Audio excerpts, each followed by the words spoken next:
Bonjour et bienvenue dans ce Bizen pas live. Hello Claudia. Coucou, hello tout le monde.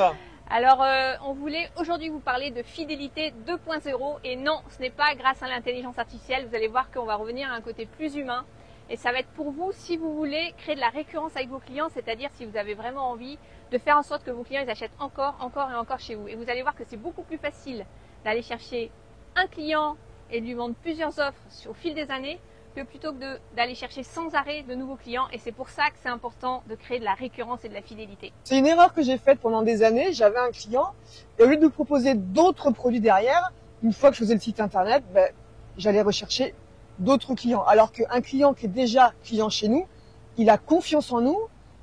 Il peut devenir ce qu'on appelle entre guillemets fan. Il y a des personnes qui arrivent à faire ça, à faire des fans, c'est-à-dire qu'à chaque fois que vous sortez un nouveau produit, bam, votre client, il va acheter ce nouveau produit. C'est ça. Donc c'est super important et on est content de vous accueillir au Pays Basque, à Biarritz, pour vous partager sur ce thème avec un monsieur qui passe derrière. Donc c'est du direct, presque direct. Donc comment on fait? Déjà, pourquoi c'est important? On l'a dit en deux mots, mais vraiment, faut comprendre une chose. Et moi, je l'ai constaté par l'expérience, d'accord? Donc, on va parler d'expérience aujourd'hui. Ça fait 11 ans que j'entreprends. Je suis coach du web, je suis coach business pour accompagner les entrepreneurs, les coachs qui veulent développer leur activité grâce au web et faire en sorte de travailler depuis leur singularité pour faire un marketing naturel sans avoir à prospecter comme des fous. Et je suis donc coach du web, la journée coach du web. Et je travaille après ces sites, c'est-à-dire qu'une fois que toute cette stratégie est mise en place, moi, je vais m'occuper de mettre en place vos outils web et notamment avec un site internet ultra simple à utiliser sans aucune connaissance technique. Yes, donc on vous parle parce qu'on a à peu près 10-11 ans d'expérience dans nos domaines respectifs et donc on a vécu ce qu'on vous partage, c'est-à-dire que moi j'ai démarré, j'avais une activité dans la parentalité, j'ai vendu des formations en ligne sur ce sujet pendant pratiquement 5-6 ans. Et des clientes qui étaient dans mes programmes, aujourd'hui, certaines, en partie, sont encore clientes de mes programmes business. Parce qu'évidemment, on est des êtres humains, on évolue, on a été maman, on avait des jeunes enfants, les enfants ont grandi pour certains, enfin pour tous. Ils ont grandi, on a évolué personnellement, on a peut-être envie de créer son activité d'être indépendante. Et aujourd'hui, c'est des personnes que je retrouve et voilà, c'est des personnes qui m'ont suivi depuis. Donc ça, même en changeant de thématique, moi j'ai changé 4 fois, on va dire, ou oscillé entre les 4 thématiques, parentalité, développement personnel, spiritualité, aujourd'hui business en ligne, enfin depuis quelques années déjà. Et c'est clair que les personnes évoluent avec nous et c'est juste une constatation. C'est pas un truc, une théorie, c'est une constatation.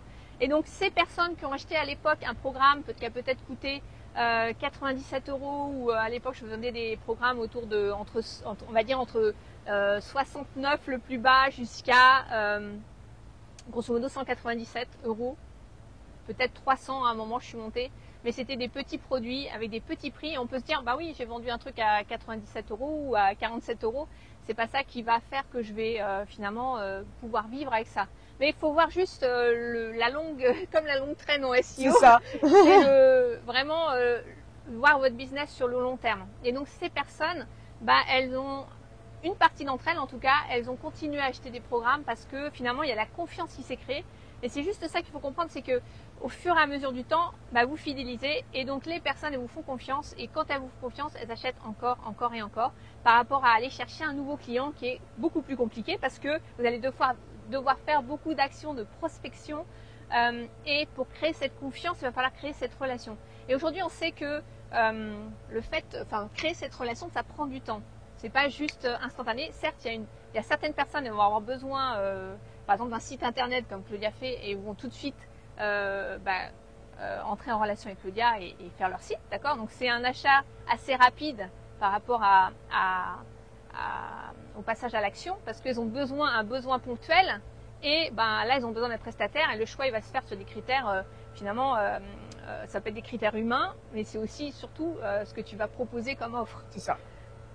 Quand vous êtes dans l'accompagnement, quand vous vendez des parcours par exemple, quand vous vendez des parcours de transformation, qu'est-ce qui se passe? C'est qu'il y a besoin de cette confiance parce que cette personne, vous allez l'accompagner sur parfois plusieurs mois et donc vous allez avoir pas mal de points d'échange et le côté humain va être essentiel Et même si vous êtes un bon thérapeute, un bon coach, vous faites des bonnes prestations de service, le côté humain, il va être super important. Il faut que la personne, Et puis, il y a tellement de concurrence aujourd'hui dans ce monde, parce qu'on est...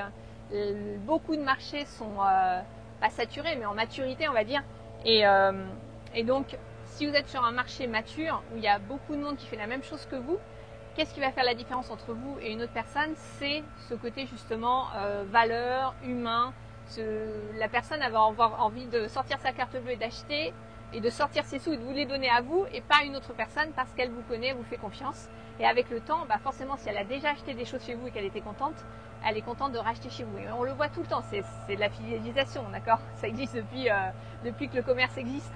Donc, c'est vrai que ce couple, c'est vrai que c'est vraiment le premier point, je pense, d'accroche, entre guillemets, pour fidéliser, c'est vraiment ce côté humain et ce côté de vos valeurs. Faire vraiment ressortir vos valeurs pour apporter de la confiance auprès de vos clients. Yes, alors là, il y a un petit bruit de tondeuse, donc c'est du direct. Ah, mais il s'arrête quand j'en parle. Voilà, c'est parfait. Donc voilà, pourquoi c'est important? Voilà, pour toutes ces raisons, et parce que les efforts que vous allez faire dans votre marketing pour aller chercher quelqu'un de nouveau, encore une fois, ça va finir par payer au bout d'un moment, mais ça prend du temps et c'est beaucoup d'actions. Vous pouvez peut-être aller dans les réseaux comme Claudia tu fais, peut-être envoyer des messages, peut-être publier sur les réseaux sociaux. Alors ça n'empêche pas de le faire sur le long cours, mais c'est vrai que ça va demander d'aller chercher ce nouveau client pour qu'il vous fasse confiance, ça va prendre du temps. Donc on va se concentrer sur des clients existants. Et donc comment on fait finalement pour créer cette fidélité? On revient aux essentiels. Il y a quelques années en arrière, j'étais jeune fille au père, ça fait quelques années,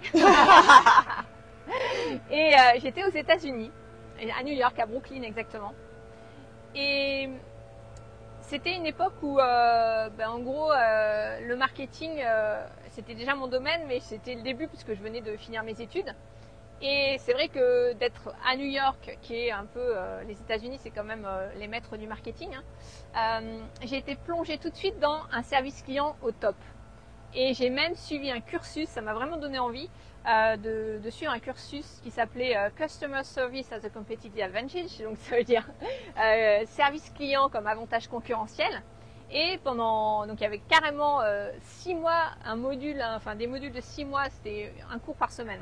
Un cours par semaine où on étudiait des cas d'entreprise en fait qui étaient des modèles de gestion du service client. Et c'était vraiment en avance par rapport à tout ce qu'on pouvait voir en France et même ce qu'on peut voir aujourd'hui en France. Pour vous donner un exemple, alors pas de ce cours, mais de ce que j'ai vécu quand j'étais là-bas, parce qu'il y a vraiment cette mentalité de je fais tout pour servir mon client. Certes, il y a l'histoire des pourboires dans les restaurants où les gens sont payés, non seulement ils ont un fixe, mais le fixe est minimum et ils ont surtout des pourboires pour vivre. Donc forcément, ils font des efforts supplémentaires par rapport à quelqu'un qui est payé et qui n'a pas besoin des pourboires pour vivre. Mais au-delà de ça, le café où j'allais, il n'y avait pas de pourboire, d'accord? C'était un coffee shop. Donc à l'époque, les coffee shops en France, il n'y en avait pas beaucoup. Il n'y avait pas encore Starbucks, donc c'est une époque, voilà. Mais c'est quand même intéressant parce que ce que j'ai appris là, ça sert toujours aujourd'hui, d'accord? C'est intemporel. C'est-à-dire que j'avais pris un café, donc un café, un type de café, genre latte ou voilà. Et je m'installe à ma table et je renverse le café. Et là, la serveuse, la fille qui était derrière le comptoir, elle se précipite. Et moi, je me dis, je vais me faire engueuler, tu vois. Parce que moi, j'avais vraiment ce truc où, les gens qui râlent en France quand tu fais une bêtise dans leur magasin, tu vois, ou qui disent pas grand-chose mais qui font un peu la grimace. Et là, elle arrive, elle dit I'm so sorry, je suis vraiment désolée, je vous en donne un tout de suite, je vous en sers un autre tout de suite. Donc elle va refaire mon café. Elle me dit non, moi j'étais en train d'essayer d'essuyer et tout. Elle me dit non, elle se précipite pour aller chercher ses affaires pour nettoyer. Et en fait, elle me rapporte mon café et elle dit qu'elle est vraiment désolée pour moi et que... et moi je reste comme ça. Alors que c'était ta faute, c'est toi qui l'avais fait tomber. C'est ma faute, je vais tomber le truc, ok. Mais elle se met à la place du client. Si je vais plus loin encore...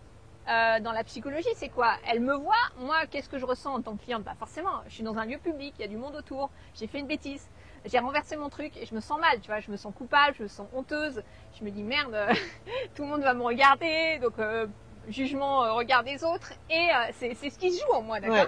Et je me dis mince, je suis embêtée pour la serveuse qui en plus va devoir nettoyer mes bêtises, et en plus j'ai même pas mon café, quoi. Donc frustration, et la personne elle entend tout ça, enfin elle décortique tout ça, ça se joue en quelques secondes évidemment, là je vous fais le film, mais c'est ce qui se joue, et c'est ce qui se joue avec vos clients en fait. Vos clients quand ils n'arrivent pas à faire un truc, ou quand voilà, ils ont fait un truc, ils n'ont pas réussi à appliquer la méthode que vous avez enseignée, ou ils ont fait à leur façon et ça n'a pas fonctionné, mettez-vous à la place de ce qui se joue en eux. Mettez-vous dans leurs chaussures, mettez-vous dans leur peau, quoi. Et vous allez voir que vous allez développer une forme d'empathie qui va faire que vous allez faire le petit truc extra qui va faire qu'ils vont se sentir écoutés, compris, soutenus. Et c'est ça qui va créer finalement la fidélité. Et cette leçon là du café que j'ai renversé, honnêtement, elle me sert encore aujourd'hui parce que je vois même pas ça en France aujourd'hui encore, alors que ça fait 20 ans, quoi. Je vois pas, j'ai rarement vu, enfin j'ai déjà vu des gens renverser leur café. Moi, j'ai jamais vu une serveuse qui faisait ça en France. Alors peut-être que ça existe, hein, mais honnêtement, la plupart du temps, soit ils sont impassibles, soit ils vont dire ok, on va nettoyer, mais le café vous le repayez, quoi. Ouais. Ou j'ai jamais vu ça en France en fait. Et c'est juste aussi dans l'intention et dans la façon d'être, parce que il y a aussi la personne qui vient et qui vous dit en gros qui prend en compte, mais qu'il fait un peu à contre-cœur et en râlant, tu vois. Enfin, on sent qu'à l'intérieur, elle n'est pas alignée avec ce qu'elle vous dit. Donc, alors que là-bas, c'était vraiment aligné. Et ça fait une vraie différence. Qu'est-ce que vous croyez qui s'est passé une fois que j'ai eu cet épisode? J'allais tout le temps dans ce café. C'était mon café fétiche. J'allais tout le temps là, tout le temps, tout le temps. Ouais, tout tu le temps. étais fidèle. J'étais fidèle. Voilà. Donc, comment on peut appliquer ça dans une activité de service finalement? Parce que là, on est sur un produit, ok, j'ai renversé le truc et c'était suite à quelque chose que j'avais fait. Mais finalement, comment on applique ça? Déjà, il y a développer cette forme d'empathie, on l'a dit, et c'est faire le petit truc en plus qui va faciliter la vie. Et c'est peut-être, moi j'aime bien parler de surdélivrer, donc c'est-à-dire une personne vient, on peut l'appliquer positivement, hein, parce que là c'est déjà un truc négatif entre guillemets, mais on peut l'appliquer positivement en disant oui, je t'ai promis ça, donc quand j'ai vendu, d'accord, et je vais faire en sorte que tu sois encore plus, tu tires encore plus de valeur de ton argent et de ce que tu as investi finalement. Et comment tu fais ça? Tu vas peut-être être à l'écoute pour savoir quels sont les besoins supplémentaires et tu vas leur offrir ce petit truc supplémentaire. Tu vas peut-être donner plus, tu vas peut-être prendre en charge les personnes, écouter et ouais, vraiment être dans cette relation où tu construis finalement cette fidélité. Et j'aime bien l'exemple de, j'ai mis en place un coaching supplémentaire avec les feedbacks notamment qu'on a fait dans Business Zen pour finalement prendre en compte une demande qui était importante de mes clients, qui était d'avoir un retour sur leur devoir, entre guillemets, sur leur production suite aux exercices qu'on faisait ensemble. Qui n'était pas prévu à l'origine dans le package de la formation. C'est-à-dire oui, il y a un suivi, il y a une question-réponse, il y a des calls, etc. Mais il n'y avait pas carrément je vais voir vos productions et je vous fais un retour sur les productions. Effectivement, ça a beaucoup de valeur et j'avais pas forcément prévu ça. Et je l'ai mis en place. Et je l'ai mis en place sans coût supplémentaire pour les gens. Je pense que c'est ça, c'est vraiment être à l'écoute des demandes des clients. Et ce qu'on fait aussi régulièrement, c'est qu'on va communiquer pour prospecter, donc sur entre guillemets des prospects, des futurs clients. Mais souvent, on oublie de communiquer en interne pour ses propres clients. Et voilà, par exemple, si on fait de l'emailing, souvent on fait de l'emailing pour prospecter, etc. Et on oublie des fois de faire, par exemple, du mailing pour ses propres clients. Ouais. Et ça, c'est hyper important de communiquer aussi en direct avec ses clients. Ouais. Et moi, j'ai deux petites astuces à donner, et une que je trouve assez originale et percutante. C'est Emma, qui est community manager, qui me l'a donnée. Elle, ce qu'elle fait, c'est qu'elle appelle ses clients le jour de leur anniversaire. Ah oui, voilà. Top. Elle les appelle et elle dit voilà, bon anniversaire, comment ça va, etc. Et petit à petit, au fur et à mesure de la conversation, qu'est-ce qui va se passer? Le client va demander et toi, qu'est-ce que tu fais? T'en es où, etc. Et là, du coup, elle peut parler d'une nouvelle offre qu'elle lance, etc. C'est un moyen aussi.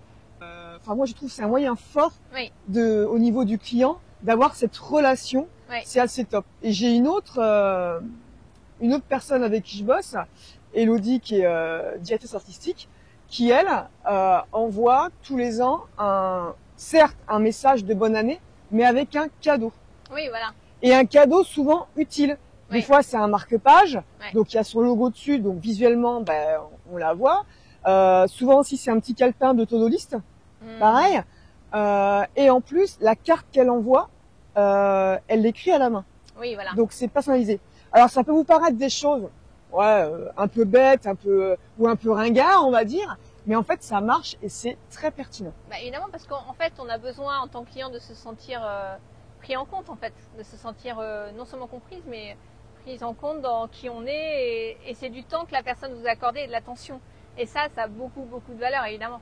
Alors, si vous avez évidemment des clients en ligne par milliers, c'est compliqué de le faire individuellement. Mais si vous accompagnez des petits groupes, bah oui, c'est possible de le faire. Moi, j'ai envoyé dans les goodies que j'ai donnés à mes clients quand ils ont rejoint un programme notamment, hein, il y avait des carnets, des stylos, des mugs, des clés USB à une certaine époque. Maintenant, je le ferai plus, mais ouais, les clés USB, il faut s'adapter. Là, il y aurait des tote bags éventuellement.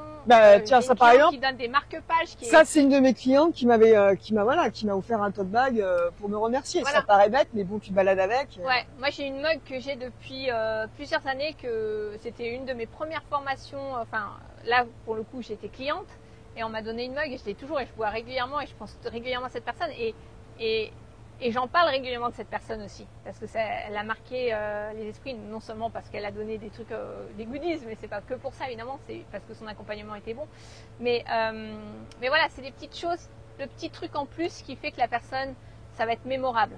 Et c'est super important parce que ça va créer une relation. Alors en plus, c'est plaisant parce que vous allez créer une relation profonde avec les gens que vous accompagnez. Et si vous aimez, vous êtes dans l'humain et dans l'accompagnement, bah forcément, vous avez peut-être envie de ce type de relation. Si c'est pas le cas, bah, c'est ok.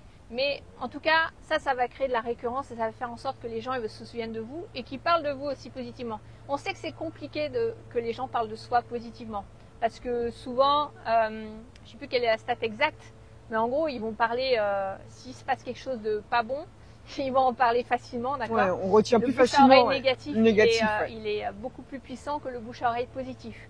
Et pour déclencher le bouche à oreille positif, il faut faire beaucoup plus d'efforts que ce qui se passe quand on a du bouche à oreille négatif. Mais ces efforts, ils payent et c'est, moi je le vois comme une forme de générosité, mais d'investissement aussi, si on pense plus stratégie, dans votre business. C'est comme si vous mettiez finalement de l'argent dans de la pub, mais c'est plus plaisant parce que c'est pas, voilà, vous entretenez le lien et on sait que le facteur, c'est je te connais, je t'aime bien ou j'aime ce que tu fais et je te fais confiance. Ces trois éléments doivent être réunis pour que les gens aient envie d'acheter chez vous. Et ça se cultive, ça se maintient. Le lien se maintient. Et si vous le faites, vous allez avoir des résultats qui vont être exponentiels. Et alors on reprend ici parce qu'on a dû déménager. Il y avait une tondeuse qui faisait trop de bruit. Tondeuse, débroussailleuse. Donc voilà, donc on a dû déménager de quartier. C'est ça. Donc comment on fait finalement pour déclencher ce facteur je te connais, je t'aime bien ou j'aime bien tes services et je te fais confiance?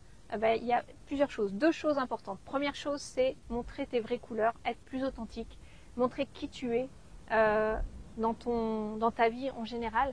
Qu'est-ce que tu aimes, tes passions, les valeurs que tu as, ce que tu aimes, ce que tu incarnes, qui tu es dans la vraie vie, quoi. Et une bonne façon de le faire, par exemple, on a invité, ça s'est fait assez naturellement, on n'a même pas prévu ça au départ dans le package. C'est vrai. Mais on avait une de nos clientes qui nous a dit « Ah, ça serait super qu'on se rencontre pour de vrai, qu'on se voit, après avoir passé 4 mois ensemble dans un programme en visio, voilà. » Et on avait envie de se retrouver, de se rencontrer. Donc, on a prévu cette date plusieurs mois après et on s'est retrouvés récemment. On a passé 5 jours pratiquement avec nos clients, une partie d'entre eux en tout cas qui ont pu venir se libérer. Et qu'est-ce qu'on a fait? On a dégagé vraiment, toi comme moi, Claudia, on a pris nos emplois du temps et on a fait de la place pour profiter ensemble de tout ce qu'a à nous offrir le Pays Basque. Et donc, on a montré aussi qui on était. Par exemple, on a amené faire une petite marche dans les villages aux alentours. On a fait des visites, des dégustations. On est allé profiter des tapas à San Sebastian. On a fait pas mal de choses. Et du coup, on était plus authentique en fait, entre guillemets. Voilà, on était nous. Ouais. Forcément, quand tu vois les gens sur plusieurs jours, tu les vois 1 heure dans un webinaire ou dans une masterclass. bah, tu montres rien de toi, pas grand-chose en tout cas. Tu les vois 5 jours d'affilée, ils viennent même chez toi, ils sont même manger à la maison ou bu un verre à la maison. Et en fait, bah, ils voient ton environnement, ils voient la façon dont tu vis, ils voient ce que tu fais au quotidien. Et tu peux pas te cacher quand tu fais ça. Tu es vraiment toi-même. Ouais, puis je te coupe, mais c'est vrai que souvent on a tendance à dire et à vouloir, non, côté pro, côté perso. Sauf qu'avant tout, quand on est entrepreneur, avant tout, ce qui est important, c'est ses valeurs. Travailler sur ses valeurs et faire ressortir ça au niveau de sa communication, au niveau de ses clients, etc. Et les valeurs, elles sont, dans un premier temps, personnelles plutôt que professionnelles.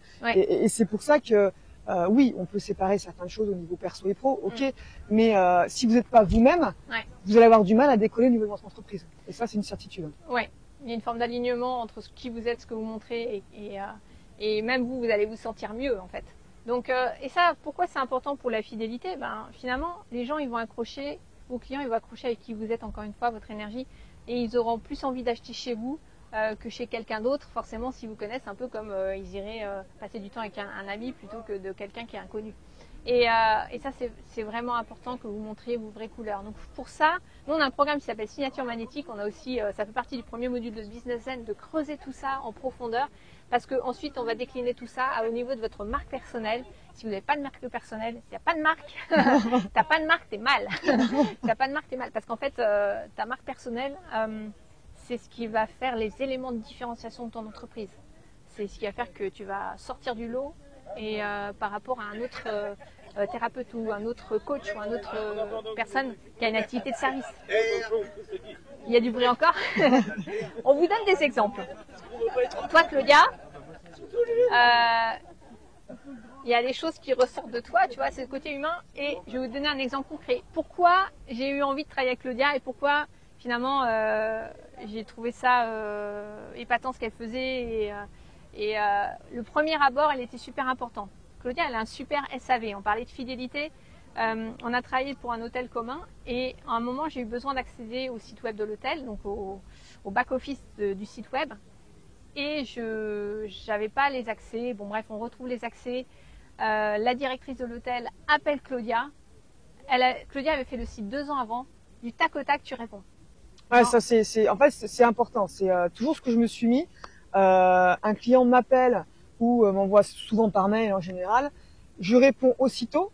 Alors, si je peux pas lui répondre à sa demande, je lui réponds, j'ai bien reçu votre mail, je vois, même si c'est dans 2 jours ou 3 jours, pour faire ce qu'il me demande, mais dans la journée ou 24 heures, il a une réponse à son message. Même si je peux pas forcément faire les modifications sur le site qu'il me demande, mais par contre, aussitôt il a une réponse. Oui. Et ça, alors, ça veut pas dire 1 heure après. Hein. Moi, je sais que je mets des plages horaires en fait dans ma journée pour regarder mes mails, pour éviter de toujours scotcher à mes mails. Mais c'est important le SAV. Et ce qui est important, c'est pas parce que vous dites oui, mais moi je suis solo entrepreneur, je suis tout seul ou je viens de débuter, etc. Non, le SAV, quelle que soit la grosseur de votre entreprise ou quel que soit votre business, il est primordial. Et c'est comme ça. Pour moi, c'est peut-être la première chose qui va me permettre de fidéliser mes clients. Et puis des erreurs, on en fait tous. Moi, ça m'arrive une fois de faire des erreurs. Et ben c'est aussi de reconnaître ces erreurs. Ok, ben là je me suis trompé. Voyons ce qu'on peut faire, etc. Ouais. C'est aussi important. Mais tu as vraiment cette comment dire, de te mettre au service d'eux, parce que quand on t'a appelé, je me souviens très bien, on t'a appelé et ça m'avait marqué parce que je le vois pas souvent en fait. Parce qu'il y a des gens qui disent ouais, moi je fais tout pour satisfaire mes clients, mais une fois qu'ils sont plus clients, c'est je me lave les mains. On a un client justement commun, un client qui était dans Business Zen d'ailleurs, qui était passé par quelqu'un d'autre pour faire son site au départ. Et à un moment, il a demandé, non, c'était pas un client Business Zen, bon, peu importe, c'était un client quand même commun. Et il a demandé à récupérer son logo qu'avait fait le webmaster précédent. Il a galéré exact, pour récupérer son logo, je vous dis pas, parce que la personne, elle a fini le travail, elle considère que c'est plus une priorité. Eh ben non, c'est une priorité, c'est ton ancien client. C'est une priorité. Donc, Claudia, elle répond du tac au tac. Voilà, ça, pour moi, c'est une valeur importante de pouvoir prendre en charge ses clients rapidement, de pouvoir, voilà, même si vous avez fait le boulot quelques années en arrière, en fait, parce que ça reste des clients qui ont un moment investi chez vous. et demain ça peut être à nouveau des clients, c'est ça qui peut se sur faire. voilà, sur une autre offre, etc. C'est ce que je disais Voilà. en tout début du live, enfin du presque live. C'est une erreur que moi j'ai faite. Alors même si j'avais sur mon SAV, j'ai toujours été voilà très réactive au niveau de mes clients. Mais par exemple, c'est vrai qu'une fois que je leur ai proposé un site internet, eh bien, avant, je leur proposais pas d'autres offres, alors que j'ai d'autres offres qui pourraient les intéresser, notamment pour optimiser leur référencement, des choses comme ça au niveau des sites. Et c'est pour ça que derrière, une fois que vous avez vraiment établi une relation de confiance avec vos clients, il faut pas hésiter à communiquer sur vos offres aussi différentes. Ouais, bien sûr. Donc voilà, il y a plein de vertus en fait à utiliser la fidélité comme finalement un élément différenciant pour vous, parce que dans ce monde, il y a ce que les gens disent et ce que les gens font. Il y a en théorie, on pourrait dire que tout le monde essaie de faire en sorte que ses clients soient satisfaits, et on sait très bien qu'en réalité, quand on est client soi-même, on se rend compte de ce qui se passe dans la vraie vie et on se rend compte que c'est pas si commun que ça. Donc et ça fait une vraie différence. Ça va faire une vraie différence sur le long terme, sur la rentabilité de votre activité, sur la récurrence de votre chiffre d'affaires et aussi sur les relations que vous allez avoir avec les gens, parce que c'est quand même vachement plaisant. Là, quand on a reçu nos clients, on a encore renforcé les liens. Et honnêtement, Marie qui est venue de Belgique nous a dit qu'elle pensait pas qu'on lui consacrerait autant de temps en fait.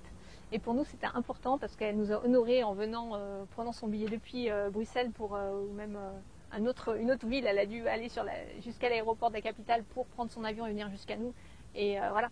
Et c'est pour moi, c'est une moindre des choses en fait. Donc voilà. Et puis c'est surtout qu'en fait, ça paraît bête, mais vos clients, ce sont les premières personnes qui vont vous recommander. Exactement. C'est voilà, on parle souvent de bouche à oreille. On a le bouche à oreille de notre entourage, mais les clients, un client satisfait, il va vous recommander 1000 fois. Ouais. C'est pour ça que c'est très important. Et petite chose que vous pouvez mettre en place, moi je l'ai mis en place de mon côté, c'est que quand un client me recommande, je le rémunère en fait. Oui. Donc ça, les partenariats, ce qu'on appelle l'affiliation, c'est un moyen, c'est-à-dire il y a plein de moyens de le faire. Par exemple, il peut prendre 10% de commission sur le devis, la facture que vous faites au client. Ou moi, par exemple, tout simplement, au niveau de mes sites internet, mes clients ont un contrat de maintenance avec moi, pour que je fais la maintenance, sécurité, etc. du site. Et s'ils me recommandent et que je décroche un contrat grâce à eux, je leur offre ce contrat de maintenance. Ouais. Donc s'ils me recommandent 10 fois, ils ont 10 ans de gratuité. Donc c'est aussi un petit moyen, un plus pour fidéliser vos clients aussi. Ouais, trop bien. Bah, merci pour ces partages. Si vous avez des questions, comme d'habitude, vous les posez dans les commentaires. On vous répondra avec grand plaisir. Si vous avez aimé la vidéo, un petit like. Et on vous dit à très vite pour le prochain Bizen Live. Merci beaucoup. Ciao. Ciao.